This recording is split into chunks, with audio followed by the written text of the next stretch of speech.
Si tunaweza rudia mara ya mwisho. Haleluya. Sijui kama mnahisi vile nimehisi vizuri. Tuinue mikono yetu tena. Haleluya. 1 2 3 shangwe na vigelegele. Haleluya. Amen. Amen. Tunaweza keti chini kwa jina la Yesu. Amen. Amen. Bwana Yesu asifiwe. Karibuni nyote. Mko karibu na wapendwa, tunawapenda. Ni hakone ndimwendete muno. Ngai arogocwo. Ngoro yakwa ni ya munyoteire. Nilipata kiu, nikawamisa on Sunday. Lakini siku ya leo niko. Nataka kufundisha kidogo kuhusu maombi. Nataka kufundisha kidogo kuhusu maombi. First service tunaongea about prayers ama tunatiana nguvu. Ibada ya kawaida tunaendelea. Bwana Yesu asifiwe. Nataka kunena how should we pray? Kwa sababu kuna watu wengi wana mafundisho tofauti ya vile tunafaa kuomba. Lakini kuna vile Yesu alifundisha vile tunafaa kuomba. Bwana Yesu asifiwe. Kila mmoja ambaye alienda shule either ya msingi ama ya secondary, kunazo formula ya hesabu ambayo tulikuwa tunapewa. Ya circle pi r squared, half base times height. Lakini hiyo sio jibu. That is just a formula. Vile utapata jibu. Bwana Yesu asifiwe. Na kwa hivyo katika maombi kuna ile formula Yesu alipeana unafaa kutumia ili majibu yako ijibiwe. Kuna watu, na hii siogopi nikisema kwa sababu kuna watu wanatutazama katika mtandao. Kuna watu wamefundisha maombi, unaenda unaambiwa uombe our Father, unaambiwa 5 times 3. Siku 5, mara 5 siku. Unaomba siku 3 kama dawa. Lakini haina majibu. Unapata kama ni familia, unapata umeandikwa vizuri kuombea familia yako 5 times 3. Kuombea maisha yako 6 times 3. Kuombea kazi 4 times 3. Kuombea mume wako 2 times 7. Wapendwa, niambieni. Hiyo maombi yote 3, 5, 7, 4, 2. Yote a whole day utaweza kuomba? Hautaweza kuomba. Lakini kunayo formula, it was just a formula, ulikuwa unafaa uitumie ukiomba. Na watu wamedanganywa. Kwa sababu hiyo ni uganga na hiyo ni uchawi. Hiyo kuomba hiyo maombi, hiyo ni uchawi. Lakini tukifuata vile Mungu amefundisha. Mungu kuna lile ombi amefundisha, mnapoomba, ombeni hivi. It is a formula. Hiyo sio jibu. It was a formula.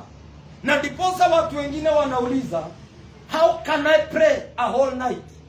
How can I pray for an hour? Ninaweza ombaje kwa masaa 2? Ninaweza ombaje kwa dakika 30? Mpendwa, there is a formula. Ukitumia ile formula kuomba, utaomba usiku mzima, utuko mzima, ukililia Mungu. Watu hata utashangaa. Watu wengine wakati wamejipata wameomba sana ni dakika 12, 10, 15. Na hata kufika hiyo 15 ni kutafuta tu material. Akienda kumaliza anakumbuka sikuombea ng'ombe yangu, anaanzia maombi tena ya ng'ombe. Anaombea ng'ombe, anakumbuka ilizaga shao, anaiombea. Lakini ukikunayo formula, Bwana Yesu asifiwe. Katika kitabu cha Matthew, nitafundisha kidogo kwa sababu ya muda. How should we pray? Katika kitabu cha Mathayo 6. Mathayo 6. Mathayo 6.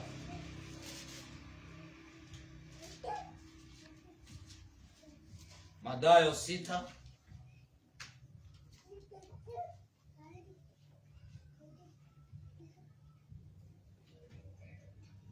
Mathayo 6. Tutaanzia pale mstari wa 7. Mstari wa 7. Biblia ya Kiswahili inasema hivi. Kitabu cha Mathayo 6 mstari wake wa 7. Maombi, Yesu alianzia kunena kuhusu maombi pale mstari wa 5. Ukianzia pale mstari wa kwanza inafundisha kuhusu unaposaidia mtu, unapotoa sadaka vile unafaa kufanya. Mstari wa 5 akaanzia mnapoomba, mnaposali, muendelee vile mnafaa kuomba. Lakini mstari wa 7, mnikubalia nisome mstari wa 6. Biblia inasema, bali wewe usalipo, ingia katika chumba chako cha ndani, na ukishafunga mlango wako, usali mbele za Baba yako aliye sirini, na Baba yako aonaye sirini atakujazi. Bwana Yesu asifiwe. Kwa hivyo unapoiomba, maandiko inasema ingia katika chumba chako cha ndani. Na katika in real sense, ama katika mafundisho ya Yesu, kuna chumba cha ndani literally, na kuna chumba cha ndani spiritually. Sijui kana kwamba umewahi enda kuomba, unapoomba kimoyomoyo unajipata ukiitisha tunyundo ama ukinena maneno mengine wakati unasali. Ama unapoomba kunakuja mawazo mengine ina affect maombi yako. Bwana Yesu asifiwe. Hiyo ndiposa Yesu akasema ingia katika chumba chako cha ndani. Kwa sababu unaweza jifungia bedroom uombe pale, lakini hiyo maombi Mungu haoya yuko pale. Mungu akitazama hakuna maombi. Chumba chako cha ndani kiingize hapa kwa mawazo. Mimi huambia mtu unapofunga uombe, kama uko kazini ni sawa, wewe fanya kazi, ukishamaliza enda mahali hakuna watu, mahali hautasumbuliwa, ingia pale uombe. Ukiangalia vizuri maisha ya Yesu alikuwa anaomba usiku, masaa ya usiku sana, kwa sababu mchana watu walimtafuta ili aweze kuwaponya, watu walimfutafuta aweze kuwafundisha. Yesu alikuwa anapanda mlima usiku, kwa sababu usiku ndio wakati ule kuna amani. Hata wewe wakati wa mchana, angalia zile simu unapigiwa mchana. Maybe umesema leo nitaingia katika maombezi. Unapoingia katika maombezi, unapata simu umepigiwa, umepewa ripoti ambayo itakutoa katika maombi. Umetumiwa message ambayo itakutoa katika maombi. Lakini masaa ya usiku, ukiingia katika saa 1 kuendelea hivyo, kunazo watch hours ambazo ziko usiku. Ukienda saa 3 kuna another watch ambao unaingia katika maombi. Ukienda saa 6 it's another watch unaingia katika maombi. Na ndiposa saa 6 ndipo unapata haupati usingizi mzuri. Saa 6 ndipo unapata magonjwa, ndio mtoto amegonjeka. Masaa ya saa 6 ndipo unasikia kuna kelele. Masaa ya saa 6 ndipo unapata kuna mandoto mbaya. Bwana Yesu asifiwe. Lakini hiyo saa 6 kumenyamaza, literally kumenyamaza. That is the time when you are fresh, unafaa kuingia katika maombi vizuri. Mimi huambia watu, kama unataka kuomba vizuri, omba usiku, hautasumbuliwa. Kama itashindikana, enda kanisa na uzime simu. Kama kanisa itashindikana, enda mahali kwa prayer center, enda pale jifungie siku moja siku mbili, omba pale. Kwa sababu Mungu haangalii vile unafanya, Mungu anaangalia motive ya kuomba. Motive, sababu ya kuenda katika maombi. Bwana Yesu asifiwe. Yesu akasema mnaposali, ingia katika chumba chako cha ndani. Watu wengi kukinyesha, tukiwa hapa kanisani tukiomba, mtu akumbuke nilifua manguo na nguo imeanza. Mtu anaanzanga kuzianua akiwa kanisa. Anazianua, anaendea hii, anarudisha. Na ako katika maombi, ameomba. Anaomba. Unajua kama Mungu anaweza fungua mioyo ya watu na mawazo, mnaweza shtuka. Mungu aweteka likana, yedeli nedegetikira liko, yedeli iko jikoni, sikupika lunch. Maombi ni maombi bado hapo. Kwa hivyo chumba cha ndani unafaa kuingia hata katika mawazo, ingia katika chumba chako cha ndani. Tukutendeleza.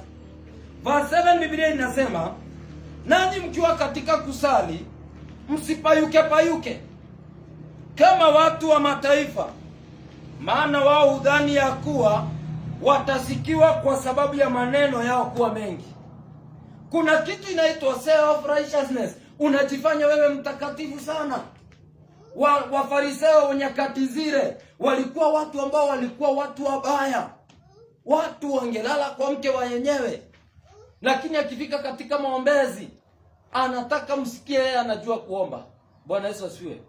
Kuomba kwa sauti sio mbaya.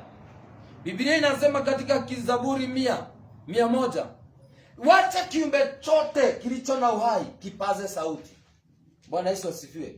Maombi ya kimoyomoyo huwa inakutoa pale.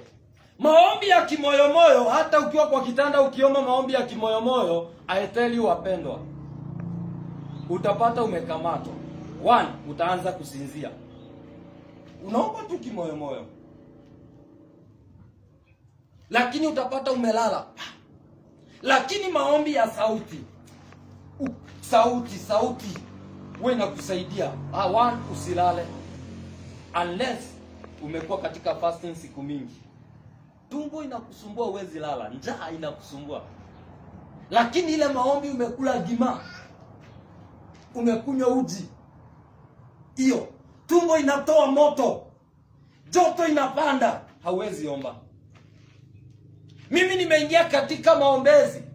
Unajua heri niwaambie, mimi nimeingia katika maombezi kwenda kuomba, nimeanza kupeana story katika maombi. Story nikapeana dakika 2. Nikaamka mara moja nikakumbuka haya dei mahoyaini. Niko katika maombi. Ni maombi ile ya kimoyomoyo. Wewe ina affect mtu. Kama unaweza enda mahali unataka kutoa sauti, unajua kuna ile maombi ya sauti, sio sauti iko juu, sio sauti iko chini yako tu. Pale inakuzuia, inakusaidia wewe mwenyewe. 1, inakupea discipline katika maombi. Discipline katika maombi. Verse 7, verse 8. Basi msifanane na hao, maana baba yenu anajua mnayohitaji kabla ya ninyi hamjamuomba. Yesu anajua. Hata kabla uingie hapa church, Mungu alikuwa anajua kile unahitaji. Lakini akafika verse 9. Kuna jambo verse 9. Verse 9. Biblia inasema, basi ninyi salini hivi: Baba yetu uliye mbinguni, jina lako litukuzwe, ufalme wako uje. Our Father who art in heaven, hallowed be thy name, thy kingdom come. Our prayer should be directed to our Father. Maombi yetu tunafaa kuielekeza kwa Mungu wetu. Bwana Yesu asifiwe. Maombi yako, 1, jambo la kwanza, you must acknowledge he is your father. You must acknowledge yeye ni baba yako. Hakuna mtoto yeyote akienda kwa mzazi wake kumuomba hata kalamu, dhambi yako mwetaletwa yake. Kama mzazi anaitwa Wajiro, hauwezi enda kumuita Wajiro. Wajiro, nimekuja nisaidie na I tell you, huyo mtoto atachapwa kofi. Na hiyo kalamu hatapatiwa na ataenda shule hivyo. Lakini mtoto akienda kwa mama yake ama baba yake amuita daddy, hata mzazi mwenyewe anajua hapa kuna kitu. Baba, hapa kuna kitu. Jambo la kwanza, we must acknowledge our Father. Lazima tutambue Mungu wetu. Ukiingia katika maombi, kama hautatambua Mungu, kwa sababu Biblia inasema ya kwamba we receive the spirit of adoption, ya kwamba tunapomuita Abba Father anatusikia. Kila mtoto yeyote anayetambua mzazi lazima ampe zawadi.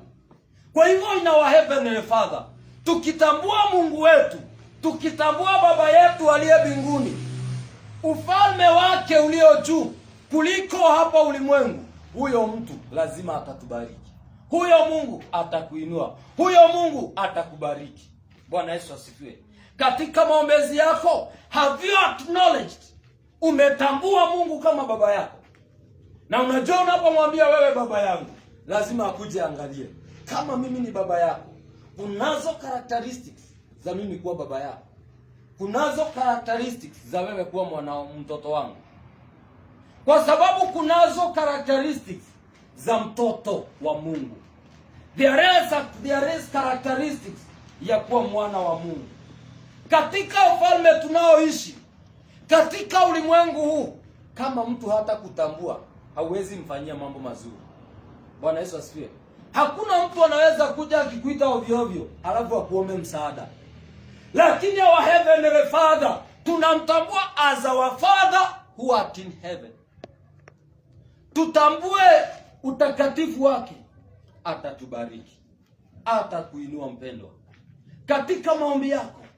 Na sio tu maombi wakati wa shida. Last time hapa nilisema ni vizuri sana, hata kama unaona kuna amani, unakula, unashiba, unajinyima usiku mzima, unalilia Mungu for 2 hours, unalilia Mungu. Mawazo yako iko kwa Mungu. Saa 8 kwa sababu kumetulia, hakuna vita mingi, tumbo haileti shida, unalilia Mungu. Unaambia Mungu, ninakuita. Na hakuna maombi tamu kama maombi ya usiku. Maombi ya usiku ni maombi unaweza omba sana na unaweza kuwa na flow. Bwana Yesu asifiwe. Jambo la pili ambalo Yesu alisema, verse 10, utupe leo riziki yetu.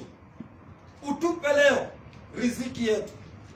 Give us this day our daily bread. Which is that daily bread? Is it only physical, hata kiroho? Wakati mwingi tunapoomba, tunaomba tu tupate chakula, tunajiombea tu tupate mali, tunajiombea tu tupate pesa, na sio mbaya. Lakini je, unaomba Mungu, nisaidie nipate daily bread ya kiroho?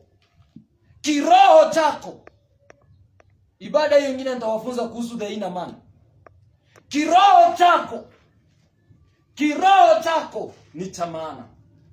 Kama hautadiri na maisha yako ya kiroho, hata physical life utakuwa mdhaifu. Wewe angalia gari, ni mzee, gari KXX, KYZ, KZQ, kagari kamzee, lakini kanaenda mbio. Kwa nini? Mbio haiko kwa body, mbio iko kwa engine. Hata watu wanaponunua gari, value ama pesa zinaenda kulingana na engine size. Kagari kadogo, pesa kidogo. Gari engine kubwa, pesa. Wacha hivyo, hata consumption yake ni kidogo. Angalia maisha yako ya kiroho mpendwa. Yes, tunayo material things. Angalia matajiri, wako na mamilioni, wako na fedha, lakini wanakufa wakiwa na shida mingi.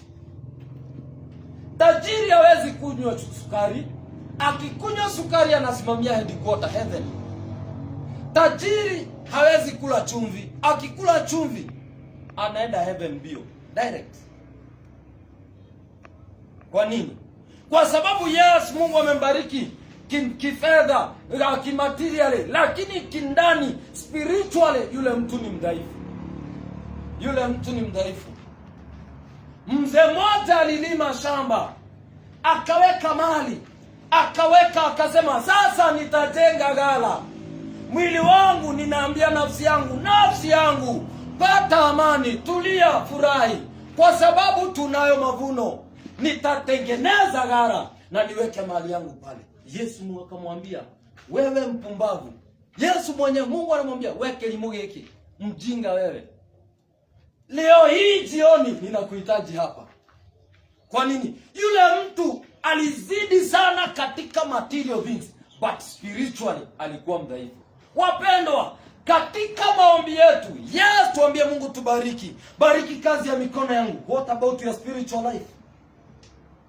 Your spiritual life ndio inasaidia hata physical life yako inuke.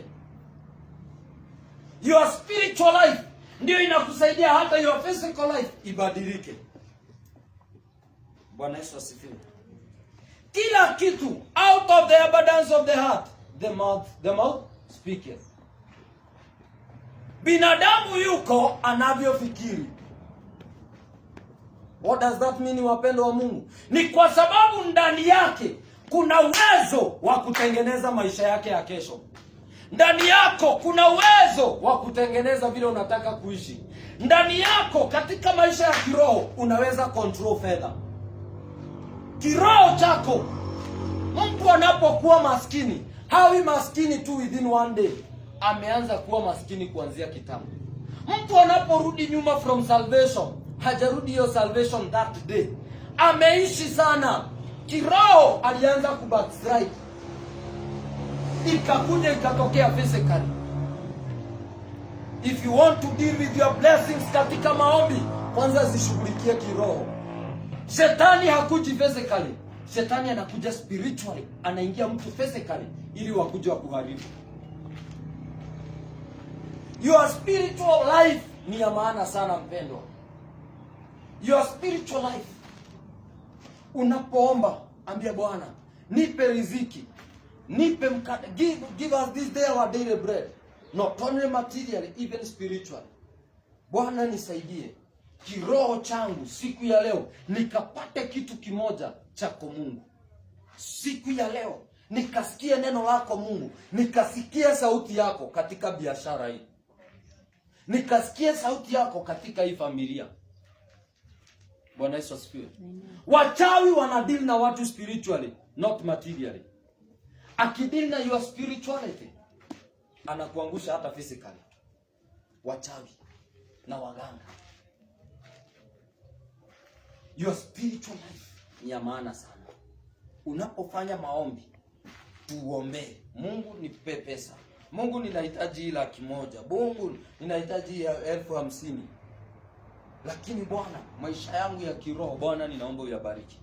Biblia inasema in the book of Matthew chapter 6 verse 33, first seek ye the kingdom of God and his righteousness, and all the other things shall be added unto you. Kwanza utafuteni ufalme wa Mungu na utakatifu wake, na haya mengine mtazidishiwa. Kwa nini? Kwa sababu baraka zako, mali yako, hayo mengine unaishughulikia kiroho. Unaipata kwa sababu ya maisha yako ya kiroho. Wapendwa wa Mungu, si tunapoomba, it is a formula. Sio tu maombi peke yake, it's a formula. In the book of Deuteronomy chapter 8, nasema hayo kwa sababu ya wale wanaandika. Deuteronomy chapter 8 verse 3. Maandiko inasema ya kwamba Yesu aliwapitisha hayo yote. Yesu akawapitisha kwa shida. Yesu akawapitisha kwa jangwa. Si kwa sababu aliwafeed na mana. Aliwapa chakula cha mbinguni ili muweze kujua binadamu haishi kwa mkate peke yake, bali kwa kila neno litokalo katika kinywa cha Mungu. What we need is the word of God. When you have the word of God, utakuwa tajiri mkubwa. When you have the word of God, utakuwa mtu ambaye ataishi bila stress. Utakuwa na utajiri, na utajiri wako utasherehekea. Kunao matajiri katika ulimwengu huu, lakini hao matajiri hawana amani. Kunao matajiri, lakini hao matajiri hawana furaha. Huyo tajiri anatembea na dawa, na sio 1,000 na sio 5,000, daily zaidi ya 10,000. Ni kwa sababu shetani alijua wewe umejishughulisha tu na mali, lakini your spiritual life haujashughulisha. Wapendwa wa Mungu, katika maombezi yako, ombea maisha yako ya kiroho na kiasiri. Maisha yako ya kiasiri haina shida. Mavazi, mimi kwanza nikiombea huwa naambia Mungu nisaidie miguu yangu isiwahi vunjika, macho yangu isikose kuona, masikio yangu, mikono yangu, mavazi yangu nisiwahi rarukiwa, nisiwahi ishiwa na mavazi. Ninajiombea, lakini ninaambia Mungu, lakini maisha yangu ya kiroho Bwana nibariki. Bwana niinue maisha ya kiroho. Bwana niongoze katika maisha ya kiroho. Ninakuhitaji Bwana katika maisha yangu ya kiroho. Ninaomba usiku mzima nikililia Mungu. Nikililia Mungu. Sina stress. Ni kwa nini? Nimepata wakati mzuri wa kufahamu formula ya maombezi. Formula ya kuomba. Wakati mwingine ninaandika prayer items 1 2 3 zinafika 20. 2019 kuna siku nilienda na prayer items zaidi ya 20, na bado ninaombea washirika wa headquarter, ni kwa sababu nilikuwa huko tu. Kila moja kwa jina lake. Mahali kutoka walio mbali kuja walio karibu na walio upande wa chini. Ninawaombea wote. Nitawashangaa, nitawashtua wapendwa. Sikuweza kulala. Kulifika saa 11:30 nikapata hata prayer items zangu zote sijaweza kujiombea. Mimi mwenyewe nimeingia katika maombezi nikasahau kujiombea, lakini Mungu alinitimizia yale nilihitaji. Kwa sababu Mungu amekupea formula ya kuombea, formula ya kuomba. Unapoingia katika maombi, recognize God. Ambia Bwana ni asante. Kuna mambo mengi sana ya kumshukuru Bwana. Uambie Bwana ni asante kwa hii familia. Unaombea familia word by word. Unaombea huyu mume wangu, nimemuombea haya, Bwana mlinde, Bwana mbariki. Unalilia Mungu. Unaenda kwa kijana wako ama msichana, unamuombea naye. Unaombea mke wako vizuri, listi mzuri. I tell you wapendwa, tukiishi maisha ya maombezi, na maisha ya maombezi iwe ni tabia kwetu. Ukitembea hivi tu unahisi maombi. Mtu akitembea kwa barabara, unasikia mtu anatembea kinena hata na ndimi. Akitembea kwa barabara, akitembea anaenda akiomba. Akiwa peke yake anaenda akiomba. When I used to travel, nilikuwa naenda nikiwa kwa gari, naenda nikiomba. One day tumeenda Nyeri Mukurweini, nimebeba watu, nimeenda nikiomba, nikinena na lugha. I tell you, nilitoka Shaka, nikafika pale barabara ya kwenda Mukurweini, nikakumbuka niko na watu, siko peke yangu. Wamenyamaza kwa gari. Wakati waliona nimeacha kuomba dakika kama 10, wakaanza kuniongelesha. Maombi ni kuwa tabia, kuwa na tabia ya maombi. Bwana Yesu asifiwe. Swali ni je, watu wenu wa familia wametembea get together, mnakaa a whole night mkiongea story. Mkipiga story, mkiuliza anti wa Mombasa akoaje? Na kuzo alienda USA akoaje? Unapewa hadithi 30 minutes. Na mnachangia hapo. Na maombi je? Maombi. Unalilia Mungu, unaambia Mungu ninakuhitaji. Wanawa ukililia Mungu. Wapendwa, tunahitaji kumtafuta Mungu. Bwana Yesu asifiwe. Si wapendwa, tusimame kwa miguu yetu. Tuinuke kwa miguu yetu. Makatarabash. Yesu, tusimame tuinuke kwa miguu yetu kwa jina la Yesu. Tuweze kupata wakati mzuri tujiombee kidogo, uweze kujiombea kidogo kwa jina la Yesu. Kwa sababu Mungu wetu ni mwaminifu. Kuna mafundisho mengi sana pale kuhusu maombezi nitawaonyesha. How should we pray? Na tukisha maliza haya, ile wakati utaenda kujaribu kuingia katika maombi usiku, useme mimi ninaomba 1 hour. I assure you, utashtuka kupata umeomba more than 1 hour ukiwa na prayer items mingi sana. Ningependa tuinue mikono yetu mbele zake Bwana. Ambia Bwana inue maisha yako ya maombezi. Ambia Bwana revive my prayer life. Arahura muturira wakwa mahoya. Thini wa rĩtwa rĩa Jesũ. Lidia Bwana, ambia Bwana arahura yokia revive my prayer life. Revive my prayer life. My prayer life ukainue. My prayer life ukaibariki. Thini wa rĩtwa rĩa Jesũ.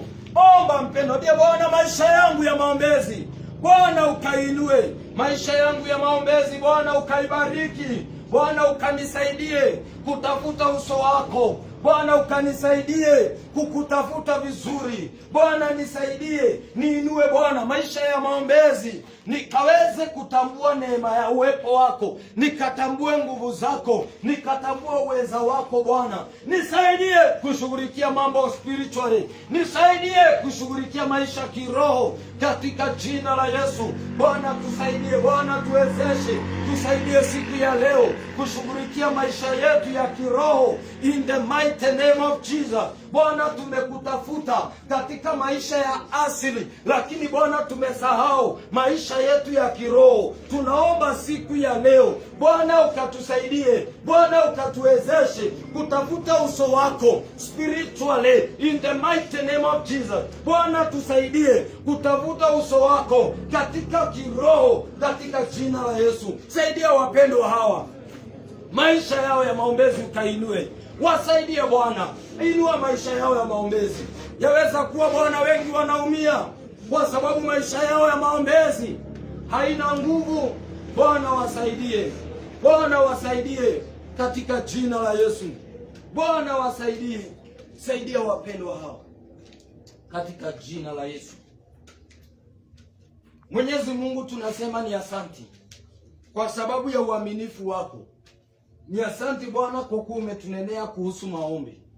Bwana, unapokuwa unawafundisha ukinitumia, hata nami Bwana kuna mambo umetia ndani yangu, umenifundisha Bwana. Tunakushukuru kwa kuwa wewe ni baba yetu, wewe ni Mungu muweza. Twasema ni asanti. Tuko hapa kwa sababu ya uhusiano wetu na wewe Bwana. Hatuyuko hapa kwa sababu ni kawaida kupatana hapa Bwana. Tunakuinua, tunakushukuru. Ibada yetu Bwana tunaiweka mikononi mwako, ukaweze kutubariki na kutuinua na kututenda mema. Tunaalika uwepo na nguvu zako ziwe pamoja nasi. Ninaombea wapendwa hawa, neno lako lililo katika kitabu cha Zaburi 107 mstari wake wa 20, that you sent your word and your word healed them and delivered them out of their destructions. Bwana, neno hili likaweze kuponya mtu siku ya leo. Neno hili Bwana likaweze kukomboa mtu. Neno hili Bwana likaweze kuinua maisha ya mtu kwa jina la Yesu. Tunakutukuza, tunakuinua katika jina la Baba, la Mwana na Roho Mtakatifu. Tumeomba na tumeamini. Pigia Bwana Yesu makofi mazuri.